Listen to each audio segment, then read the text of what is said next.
सभे मगहिया भाई बहन के भुलेटन काका के राम राम।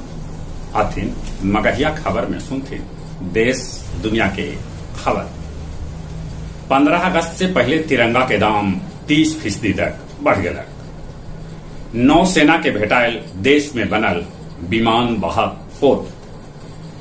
कांग्रेसी अधीर रंजन चौधरी के राष्ट्रपति पर कयल गेल अशोभनीय टिप्पणी के बाद लोकसभा में होयल हंगामा।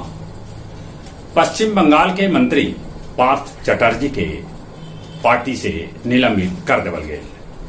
अब वोटर बने लेल 17 बच्चा से ऊपरे के आदमी कर सका था अपन आवेदन। चेन्नई के अन्ना विश्वविद्यालय के दीक्षांत समारोह में आज शामिल हो सका था प्रधानमंत्री नरेंद्र मोदी। बिहार के 5 जिला में एनआईए कैलक एक साथे छापेमारी। बिहार में बाघ के संख्या अब 67 हो गए। पिछल का 1.5 दशक में 4 गुना बढ़ल बाघ के संख्या। देश देशांतर मगहिया दलान के 74वां ऑनलाइन कार्यक्रम में आयोजित कयल गेल काव्य संध्या, जकर अध्यक्षता मिथिलेश जी और संचालन कृष्ण कुमार भट्टा कैलका। जे पंचायत में अब बाल विवाह होए तब मुखिया और वार्ड सदस्य के कैल जा सका है निलंबित। मध्य प्रदेश के सागर में 21 गो सिरिंज से 39 गो लैकन के दे देवल गेल टीका। नेपाल के चितवन जंगल से भटकल हाथी बेतिया के बीटीआर में मचौलक उत्पात।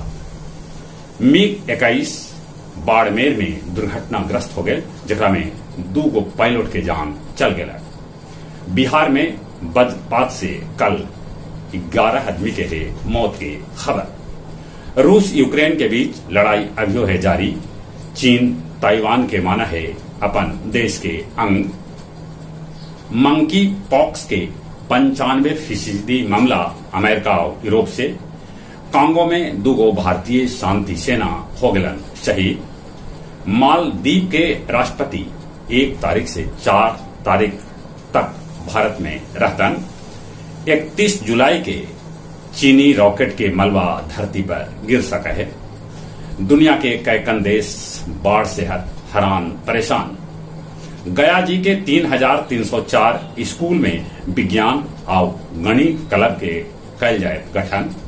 मानपुर के कैया पंचायत के पंचायत समिति सदस्य और प्रमुख पति के दारू के निशा में पुलिस कैल गिरफ्तार। गया जी में कल से चालू होए अन्नपूर्ण रसोई। 10 रुपया में मिलत भरपेट खाना।